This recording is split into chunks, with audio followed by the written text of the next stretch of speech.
Oi, gente. Hoje a gente vai falar sobre um tema muito importante, que muitas das vezes as pessoas acabam que negligenciando ou deixando passar. Hoje a gente vai falar sobre um tema que é justamente sobre a odontologia sendo aplicada para bebês. E esse tema é de suma importância para que o cirurgião dentista ele possa entender de forma fidedigna como funciona toda a logística do atendimento odontológico ao que se retrata aos bebês, né? Então, por que que você deve atender um bebê? Porque um bebê, ele precisa receber todos os conceitos que são levados em consideração sobre educação e conscientização sobre higienização oral. E nesse quesito, o bebê ele deve ser orientado pelos pais.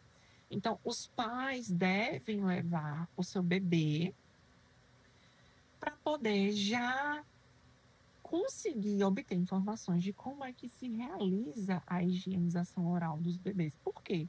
Porque muitos pais simplesmente não sabem como é que realiza a higienização oral de um bebê, mesmo levando em consideração que ele tenha só um dente. E é uma das maiores dúvidas que as pessoas mais têm. Será que meu bebê ele precisa receber já a primeira escovação, higienização oral mesmo, tendo apenas um dente? Sim, ele já necessita ter esses cuidados de higienização já quando ele já tem um dente, né? Então, mesmo ele só tendo um dente, que vai acontecer isso a partir dos 6 meses de idade, né? Que com 6 meses de idade já vai nascer os primeiros dentinhos.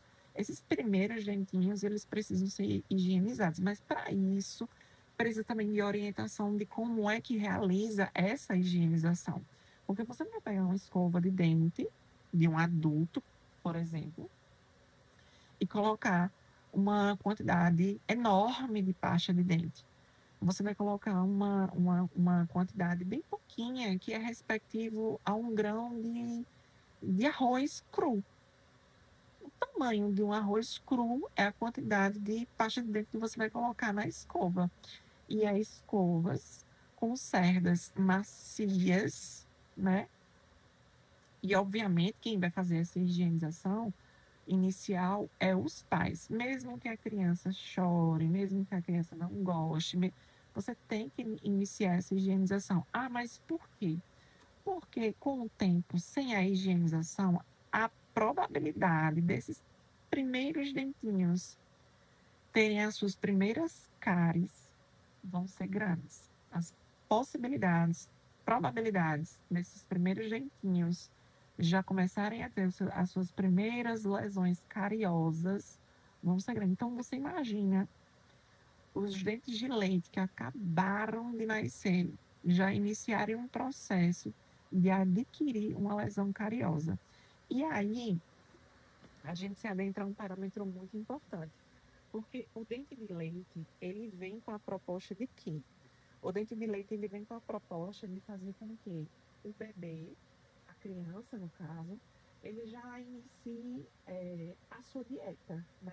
Inicie a sua dieta com alimentos mais solidificados ou mais pastosos. Ele já inicia. Por quê? Porque os agentes permanentes, eles ainda estão passando por um processo de formação ali, dentro do osso mesmo, da maxila e da mandíbula. Eles ainda estão em desenvolvimento, porque mesmo que a criança ela já tenha nascido, existem vários órgãos que ainda estão sendo consolidados. E um deles, por exemplo, é o cérebro. O cérebro ele consegue concluir o seu processo de formação a partir dos 20 anos de idade, né? Então, assim como o cérebro, é, outros órgãos também estão passando por um processo de desenvolvimento ainda, mesmo após o nascimento. Então, até porque, por exemplo, o cérebro, como eu mencionei anteriormente, a criança já nasce sabendo falar? Não, porque o cérebro ele ainda está num processo de neuroplasticidade, né, de desenvolvimento, de maturação, né? Então, da mesma maneira, a gente aplica esse exemplo aos gentes permanentes. E aí, enquanto esses gentes permanentes estão em um processo de formação, os gentes de leite vêm justamente para iniciar esse processo do bebê ou da criança já ter o seu primeiro contato com alimentos mais solidificados, para que ele se mantenha íntegro no quesito da captação dos nutrientes necessários para a manutenção da vida. E aí, esses dentes de leite também, eles já ficarão ali em posição, justamente para ocupar o espaço que seria respectivo ao permanente. Então, esses dentes de leite vão exercer várias e várias contribuições significantes ao que se retrata na cavidade oral de um bebê. Esses dentes de leite eles já vão ficar posicionados, já indicando para o permanente, por exemplo, qual é o local que ele vai vir quando ele completar o seu processo de formação. Então, um dente de leite ele tem que se manter na cavidade oral até o seu tempo que é determinado. Porque se, por exemplo, se essa criança ela perde esse dente de leite por conta de uma cárie e o dente permanente ainda estiver passando por um processo de formação, ela vai ficar banguela até esse dente permanente concluir o seu processo de formação e iniciar o seu processo de erupção. Ou seja, em outras palavras, do nascimento, né? Então, por essa razão, existe a importância desse cuidado minucioso com a dentição decídua. Para quem não sabe o que é, o significado dessa palavra decídua, é o dente de leite propriamente dito. Justamente nessa proposta toda para trazer um conforto melhor para o seu bebê e para a sua criança. Então, a educação e a conscientização sobre o bebê, introduzir ele já no mundo da higienização oral é de suma importância, né? Então, o atendimento odontológico do bebê, inicialmente, ele deve ser feito uma anamnese. Uma anamnese, basicamente, é você, quando cirurgião dentista, por exemplo, você analisar os aspectos físicos intra e extra-orais do bebê, né? Consequentemente, ter uma conversa com os responsáveis, podendo ser a mãe ou o pai, ou qualquer outro membro familiar que seja responsável pela criança, para entender um pouco melhor como foi o período gestacional, ver também a história médica e odontológica, né, do bebê, porque, por exemplo, existem várias enfermidades ou doenças que podem já estarem acometidas ao bebê, que isso vai influenciar completamente na conduta terapêutica que pode ser condicionada para o bebê. Por exemplo, medicações. Eu não vou prescrever uma medicação para um bebê que tem já problema no fígado, né? Eu sabendo que algumas medicações são metabolizadas no fígado, exemplo, né? Então, eu preciso saber da história médica desse paciente. Então, além dessa anamnese, que é o exame completo, o exame físico, o exame intra e extraoral, que vai ser condicionado, o dentista, muitas das vezes, ele vai ter que ter toda uma abordagem psicológica para aplicar ao bebê. O que é que significa isso? Significa dizer que por mais que o bebê esteja chorando meio ao atendimento odontológico, o choro é basicamente uma reação comum. É uma reação comum e natural, né? Até porque o bebê está inserido em um ambiente que ele não conhece, sendo tocado por uma pessoa que ele não conhece. E é nesse quesito que vai ter a importância de utilizar de técnicas de manejo dessa criança, né? De manejo no quesito de quê? Do ambiente estar totalmente preparado para o recebimento da criança, com um ambiente mais animado, né? Com bolas de assopro, como se fosse uma festa propriamente dita, né? Uma festa de aniversário, em outras palavras, para quebrar aquele estigma de ambiente hospitalar e até mesmo o próprio cirurgião dentista ter uma postura mais dinâmica, né? Não ser um atendimento mais robotizado, né? Conseguir diferenciar entre o atendimento do adulto e de uma criança. Porque uma criança, ela requer atendimento especializado, um atendimento mais cuidadoso e cauteloso. Então, diante disso, a gente começa a falar sobre como é consolidado esse exame físico intra e extraoral. A gente tem que entender que uma criança, ela não é um mini adulto. Uma criança, um bebê, ele tem seus aspectos fisiológicos particulares, completamente diferentes de um adulto. E nesse conceito a gente consolida isso, ok? Então, a cavidade bucal, por exemplo, de um bebê, ele vai apresentar características morfológicas específicas que o dentista ele tem que tomar conhecimento para que ele não compreenda ou interprete características morfológicas naturais de um bebê como uma anormalidade. Então, o cirurgião dentista ele tem que já entender como é as características naturais esperadas de um bebê, as características no quesito da cavidade bucal, né? Até mesmo porque ele compreendendo quais são essas características que são já esperadas de um bebê, ele vai conseguir esclarecer alguns questionamentos que podem ser feitos pelos pais, pelos responsáveis, né? E uma das características que é muito é muito visualizado é o retrognatismo mandibular. O que é isso? É quando a mandíbula ela está um pouco mais para trás. Isso é devido ainda ao processo de formação e consolidação óssea. Essa região da mandíbula ela está um pouco mais para trás. E isso faz com que a criança ela tenha uma boca menor, um queixo menor, e até mesmo esse próprio retrognatismo mandibular, ele auxilia no processo de amamentação, né? Então, a criança, geralmente, ela vai ter os seus lábios dando um aspecto de um contorno triangular. Então, toda criança, ela vai ter essas características morfológicas naturais já esperadas com um contorno triangular nos seus lábios, né? Imagina só como é um contorno triangular. Então, toda criança ela vai ter esses lábios formando um triângulo. É muito comum também encontrar o calo de amamentação. O que é esse calo de amamentação? Basicamente, é por conta que o bebê está em constante processo de amamentação e ele vai utilizando muito a própria musculatura ali do lábio, né? Principalmente do lábio superior. E isso é justamente uma forma até mesmo dele auxiliar na pega do mamilo, né? E esse processo constante de amamentação vai formando um calo de amamentação. Só que você não precisa estar se preocupando com isso, porque esse calo ele vai regredir, consequentemente, com o tempo, depois do período em que ele finalizar o processo de amamentação. E, obviamente, a gente tem que lembrar que um bebê, ele vai ter a boca sem dentes, né?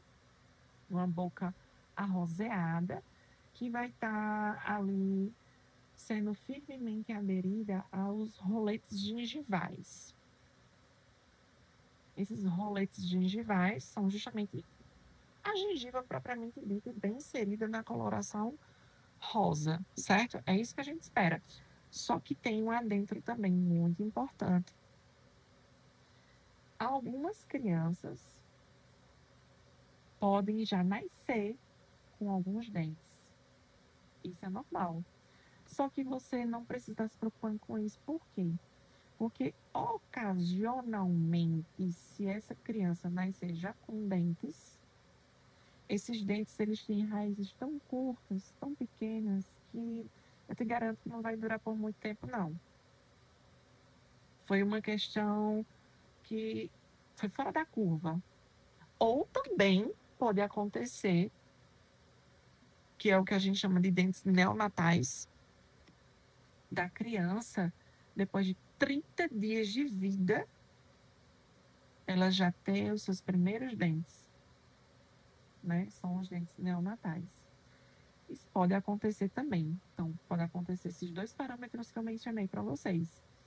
Tanto pode a criança já vir com os dentes, né, que são os dentes natais, como ela também pode vir com os dentes neonatais. Ou seja, depois de 30 dias de vida, a criança já desenvolve ali os dentes de leite, e é de leite, tá? Não é permanente, não. Já vai vir com esses dentinhos aí. Uma outra coisa muito importante que a gente pode observar na cavidade oral da criança é o cordão fibroso de Robb e Margitotti. O que é esse cordão fibroso? É um cordãozinho, né, que vai ficar ali na região entre os incisivos e os caninos. E esse cordão, ele tem como principal finalidade auxiliar no processo de sucção do aleitamento materno. E esse cordão fibroso, ele vai regredir quando os dentes de leite nascerem, né? Então, esse cordão fibroso, ele vai desaparecer quando os dentes começarem a nascer, propriamente dito. A gente também vai encontrar, dentro desses padrões da normalidade, os freios labiais, né? Esse freio labial, tanto superior, ele vai ficar presente ali na criança, como fibras que vão ficar, fibras musculares que vão ficar na região dos dentes incisivos. E esse freio labial, em algumas ocasiões, ele pode ser um pouco mais espesso, que vai ficar garantindo com que os dentes de leite da região dos incisivos centrais superiores fiquem mais afastados. Em outras palavras, a gente chama isso até mesmo de diastema. A criança ela fica com um leve diastema na dentição de leite, né? Na dentição decídua. A língua, como é que é a língua de uma criança? A criança, ela vai ter uma língua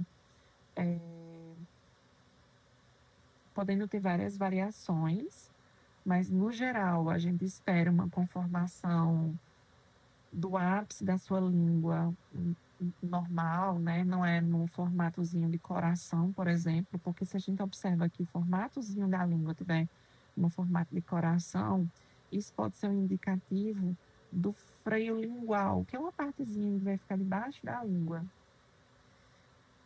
Esse freio lingual ele pode estar tão curtozinho que está impedindo o deslocamento e a própria movimentação da língua do bebê. Geralmente isso é mais encontrado em bebês que são do gênero masculino, certo? Então, esse freio lingual ele fica localizado na metade ali do ventre da língua até o assoalho da boca e pode acontecer dele ser curto, né? Que o nome desse tipo de condição a gente pode chamar de anguiloglossia, ou em outras palavras, no popular, a gente pode chamar isso de língua presa.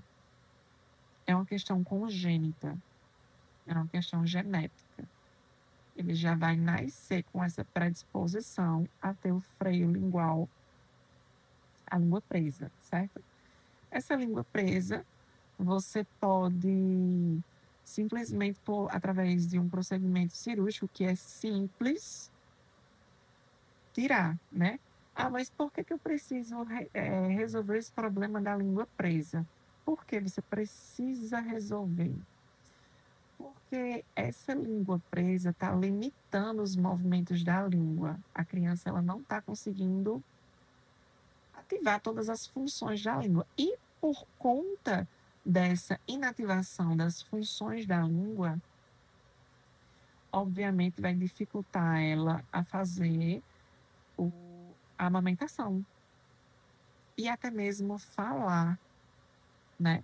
A língua presa vai fazer com que ela tenha problemas na sua própria fonética quando ela começar a desenvolver já as suas primeiras falas, né? O choro, né?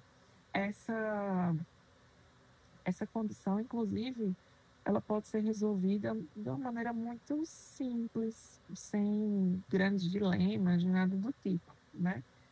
Então, a gente pode observar uma outra situação também, que é a doença de Higa-Fed. O que é isso? Meu Deus do céu, o que é isso? A doença de Higa-Fed.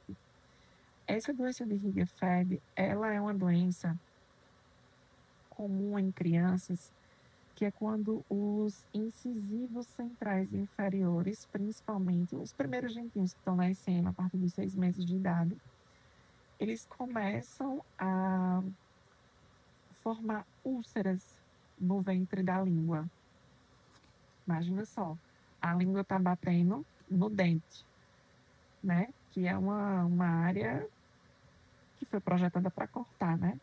Então, isso vai ocasionar dor, desidratação na criança e dificuldade na ingestão. Por quê? Porque a criança está sentindo dor na língua. Todas as vezes quando ela for se alimentar ou beber água, ela vai sentir dor na língua. Então, ela não vai querer nem beber água e nem receber o aleitamento materno, né? Então, precisa avaliar como é que tá esses dentes. Se esses dentes, eles são da série normal, do que já é esperado, ou se são dentes extras, para que a gente comece a traçar um diagnóstico sobre o que é que vai fazer com relação a essa doença Rieger-Feld. Porque se for dentes supranumerários, o que é um dente supranumerário? São dentes extras, que também pode acontecer, né? Dentes que vieram ali, mas que não são da série normal. Quando é dentes supranumerários, o indicado é fazer a remoção desses dentes para resolver essa ulceração que foi formada no ventre lingual. Agora, se for dentes da série normal e estiverem bem implantados, não é para fazer a remoção de jeito nenhum. O dentista, ele só vai fazer um desgaste ali das bordas cortantes desses dentes, com tiras de lixa ou discos de acabamento, ou até mesmo recobrir aquela parte cortante com resina composta. E aí essa ulceração, ela vai regredindo, né? Mas, independentemente de qualquer coisa, se for um dente supranumerário ou um dente que seja da série normal, que tiver mobilidade, é importante fazer a extração. Ah, mas por que eu tenho que fazer a extração? Se o dente tiver mole, você tem que fazer a extração, porque corre o risco da criança aspirar esse dente. Imagina, o dente está com mobilidade e ele está se alimentando com aleitamento materno e de repente ele não molha esse dente. Como é que fica a situação? Então, se for avaliado ali no exame intraoral que o dente ele está tendo uma mobilidade, tem que fazer a extração. Uma outra situação que também é acometida para os bebês é os cistos, como por exemplo o hematoma de erupção. Eu acho que muitos pais já observaram isso em suas crianças. Quando as crianças estão nas proximidades do processo de nascimento dos seus dentes, é muito comum, por exemplo, surgir um pequeno hematoma na região da gengiva. Esse hematoma, ele pode ser de uma coloração mais azulada, translúcida, né? Isso é devido a uma hemorragia que está tendo dentro do folículo do dente que está nascendo. Pode gerar um certo desconforto na criança, né? Só que esse cistozinho de coloração, essa tumefação, ela vai saindo, né? Regredindo ao longo do tempo, principalmente quando se retrata ao dente que está já nascendo. Então, quando o dente já nasce, esse cistozinho, esse hematoma aí de erupção, ele vai desaparecer. Ah, mas não desapareceu, mesmo depois que o dente nasceu. O que é que faz? Faz uma incisão cirúrgica, certo? Para remover, certo? Também tem outras situações, que são os cistos de inclusão. O que são esses cistos de inclusão? Os cistos de inclusão, eles são geralmente de tamanho bem pequenininho, de 1 a 3 milímetros, podendo ter uma pigmentação ou uma coloração de branco acinzentado ou branco amarelado, podendo ser vários cistozinhos que podem estar situados no céu da boca ou na mucosa dos recém-nascidos. Então, quando a gente fala sobre esses cistos, a gente tem o nódulo de Baum. Esses nódulos de Baum, eles são pequenos cistozinhos que vão ficar ali na região da frente da gengiva ou no céu da boca, certo? São várias bolinhas esbranquiçadas ou amareladas que vão ficar um branco amarelado, que vão ficar ali na região mais da frente da gengiva. A gente também tem as pérolas de Epstein, que são basicamente remanescentes do tecido epitelial e vai ficar bem no céu da boca, bem na região central, bem na região do centro do céu da boca. Nem é no lado direito, nem é no lado esquerdo, é bem no centro mesmo. Esses cistos também são na coloração branco amarelado ou branco acinzentado. E também temos a questão dos cistos da lâmina dentária, né? Que são cristas que vão ficar situadas ali na gengiva, tanto da maxila e da mandíbula, em poucas proporções, né? E diante disso, a gente se adentra na questão da abordagem educativa e preventiva para essas crianças, né? Porque o aleitamento materno, ele possui os nutrientes fundamentais e essenciais e necessários para o desenvolvimento da criança. Porque através do aleitamento materno, a criança vai conseguir fazer o seu crescimento e o desenvolvimento por completo, principalmente ao que se retrata, né, da musculatura orofacial. Então, o próprio aleitamento materno, ele vai fazer uma questão onde ele estabelece a respiração nasal e evita completamente hábitos bucais deletérios, ou até mesmo maloclusões. O que é isso? Hábitos deletérios é os hábitos de ficar chupando a chupeta, ficar chupando o dedo, né? Ou ficar mordendo brinquedos, porque esses hábitos vão prejudicar futuramente essa criança, principalmente quando se retratar os dentes, certo? Então, no processo de aleitamento materno, grande parte da auréola do peito deve ficar inserido na boca da criança. Não é apenas o mamilo, certo? Os lábios do bebê, você tem que observar se estão virados para fora. Todas as vezes que o bebê ele estiver, né, amamentando, você vai conseguir observar que a bochecha dele enche de leite e fica com aquela boquinha com aspecto de boquinha de peixe. O nariz da criança, do bebê, ele não encosta no seio, para fazer com que ele respire livremente utilizando o nariz. Porque vocês sabem, né? Existem pessoas que respiram tanto pela boca como pelo nariz. O que é o melhor é respirar pelo nariz, por várias nuances. E uma delas é que o nariz ele faz uma filtragem do ar, e a boca não, né? Então, a barriguinha do bebê e o tronco dele vai ficar totalmente voltado para a mãe e o queixo dele vai ficar encostado ali no seio. Então, quais são os hábitos que uma criança pode ocasionalmente fazer que não trazem nenhum tipo de benefício e que nem traz benefício ao que se retrata sobre os seus aspectos nutricionais? Chupar o dedo, chupar a chupeta, ou ficar com um brinquedo em boca.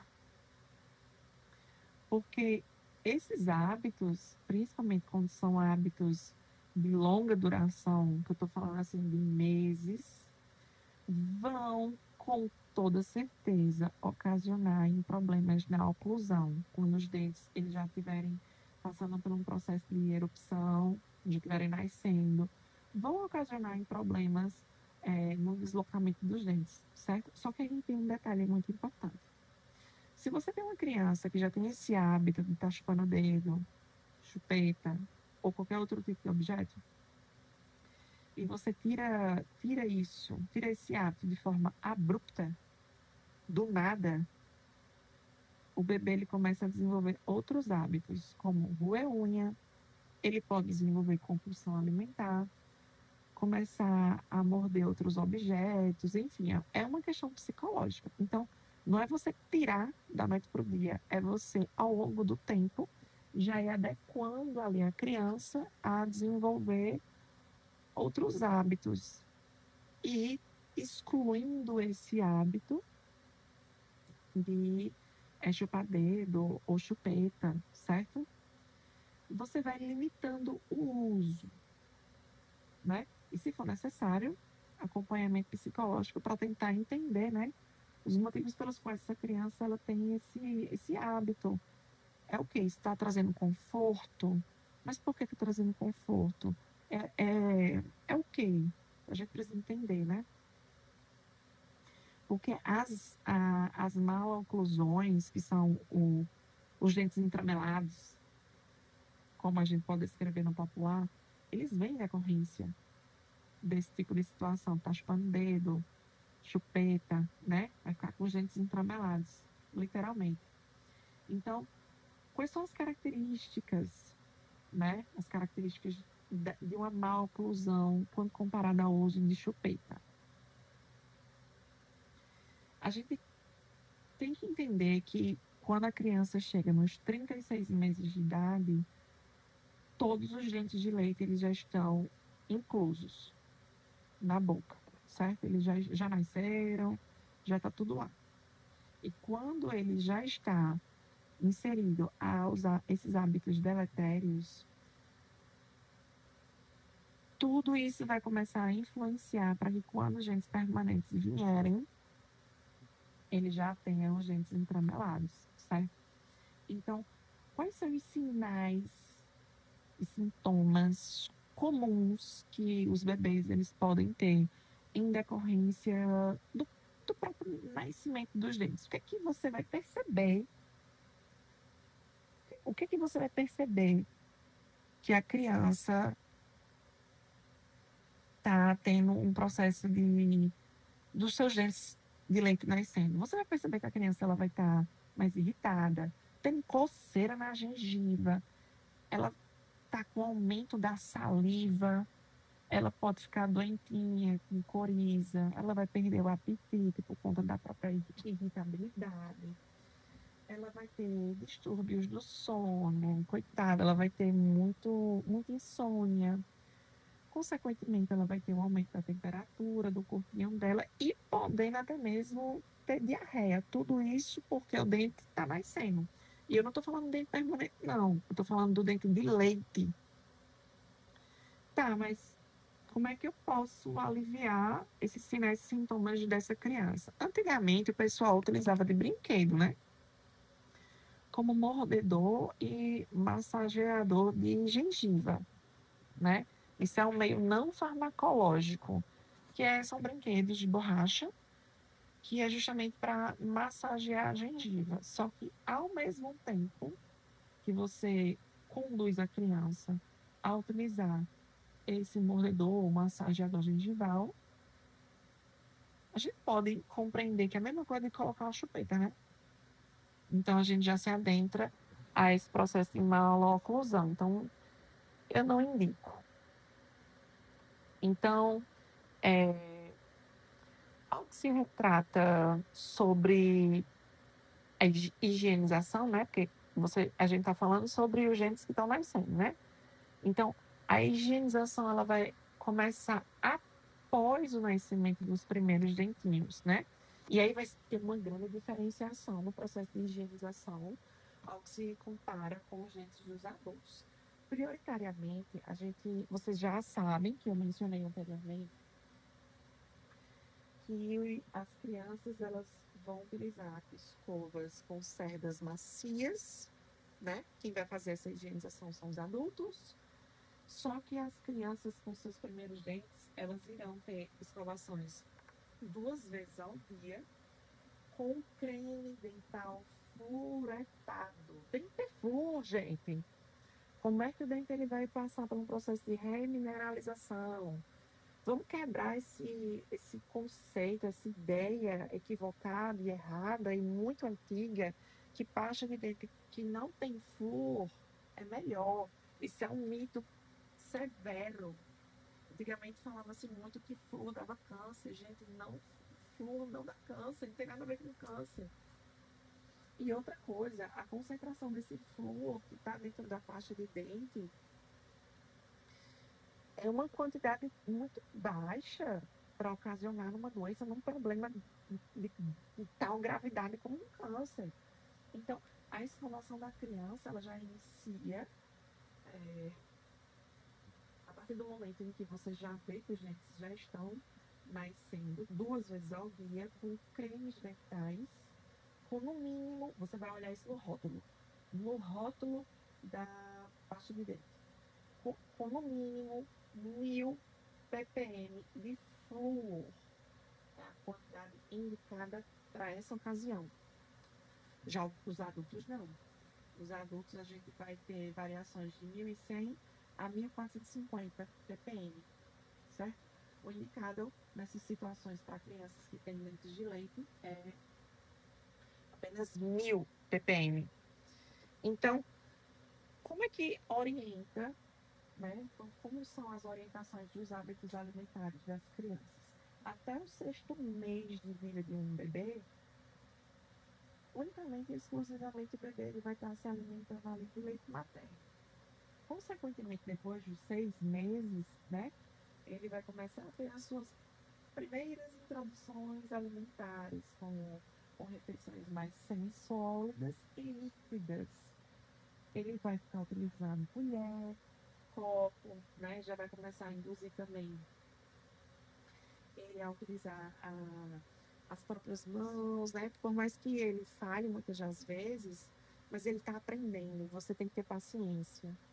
Eu sei, vai sujar tudo em cima da mesa, mas tem que ter paciência porque ele está aprendendo como é que funcionam os seus próprios membros, né? Ele não está errando porque ele quer. Ele ainda está aprendendo. O seu cérebro está aprendendo com os seus próprios erros, para que posteriormente ele acerte. E no tempo você vai perceber que ele já vai estar se alimentando sem estar sujando tanto quanto em comparação a meses atrás, né? E aí a gente tem que alertar os pais com relação à alimentação rica em açúcar. Gente, não é para dar açúcar ou qualquer outro tipo de alimento que venha de origem de açúcar para uma criança com menos de 2 anos de idade. Isso não pode, por vários problemas. Você está induzindo a criança a gostar de doce. Você está induzindo a criança a já estar tendo a probabilidade de aumento de risco de cárie e outro, diabetes também, né? A criança com menos de 2 anos de idade já está recebendo determinadas quantidades de açúcar que ninguém sabe quantas e quantas vezes essa criança está consumindo açúcar, né? E eu estou falando de açúcar, açúcar no café, açúcar no suco, doces, sobremesas, sorvete, né? São quantidades muito grandes de açúcar para uma criança de menos de 2 anos, que podem ocasionar, consequentemente, uma diabetes, ou até mesmo, ao que se retrata nesse contexto que a gente está falando aqui, sobre riscos severos a lesões de cárie, né? Então, tem que ter cuidado com isso. Então, com relação à quantidade de creme dental, eu acho que a gente até já sabe, né? Crianças que não conseguem cuspir ainda, né? Elas já têm maturidade ainda para cuspir. O ideal é utilizar uma quantidade de pasta de dente que seja respectivo a um grão de arroz cru. Coloque só um pouquinho para a criança que não consegue cuspir. Agora, para aquelas crianças que já são mais desenvolvidas e já conseguem ter a habilidade de cuspir, você já pode colocar um pouquinho mais, que é uma quantidade respectiva a uma ervilha, por exemplo, né? É até bom falar sobre isso para vocês, porque vocês conseguem economizar a quantidade de pasta de dente que vocês estão utilizando dentro de casa. Então, apenas uma quantidade de ervilha, né? Uma quantidade de ervilha não. O que seria de um tamanho de uma ervilha, né? Você coloca de pasta de dente. Então, gente, quando a criança ela tem cárie, o que acontece? Cárie na primeira infância, ela pode ser totalmente destrutiva para um dente de leite, certo? Podem fazer, inclusive, com que o dente de leite seja perdido antes do seu tempo, que ele deveria estar ainda em cavidade oral, exercendo as suas funções de mastigação, né? Até porque a criança, ela já está sendo introduzida a alimentos semissólidos e sólidos. Então, se ela perde um dente de leite por conta de uma cárie, a gente vai regredir o processo, né? Antes, a criança estava sendo introduzida a uma alimentação semissólida e sólida. Então, cárie é uma doença multifatorial.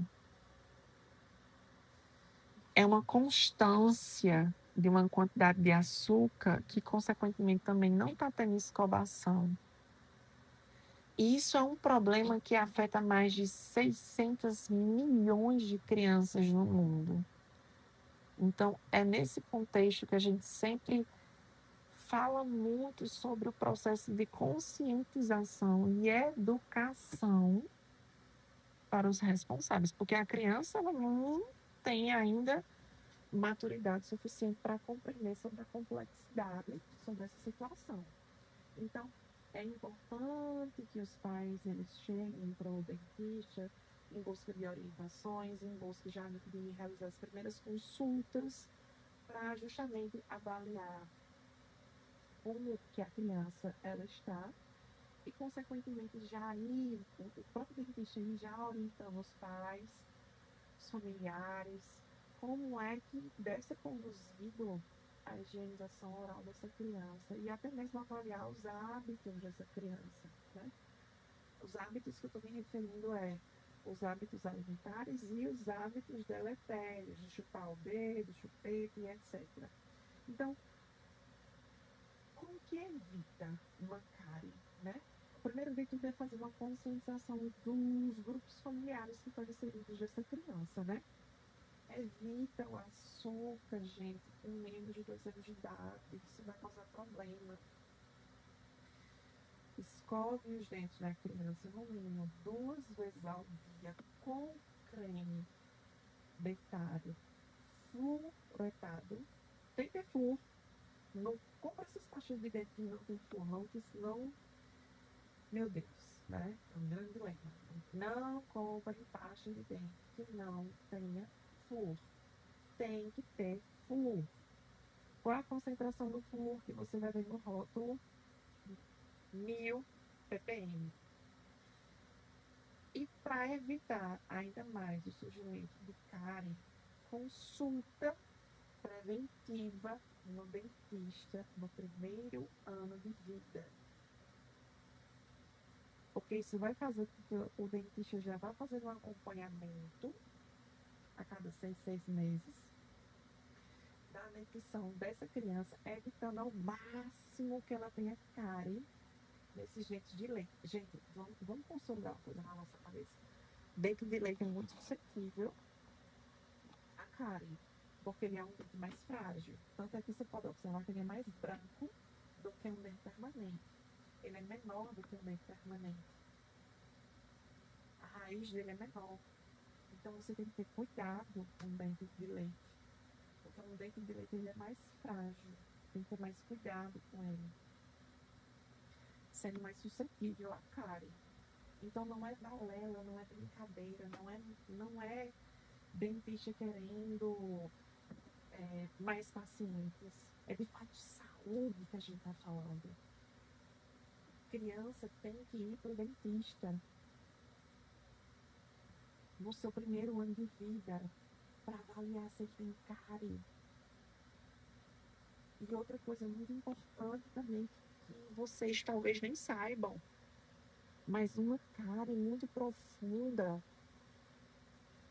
muito extensa, as bactérias ali da cárie, ela pode ir sendo direcionada para a polpa do dente. E quando ela tiver contato na polpa do dente, essas bactérias vão ter contato diretamente com os vasos sanguíneos. E essas bactérias, elas podem ocasionar o que a gente chama de endocardite. Poxa, o que é isso? É uma doença no coração, nas válvulas do coração. Então, é uma coisa que começou na boca e foi parar no coração. Endocardite bacteriana.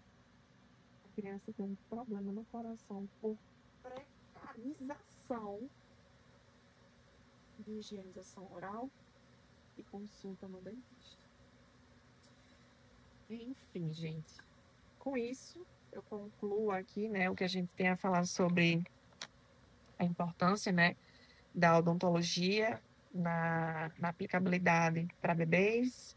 Eu espero que vocês tenham gostado. Eu espero que a gente possa ter discutido bastante sobre isso, ter conscientizado vocês e até mais.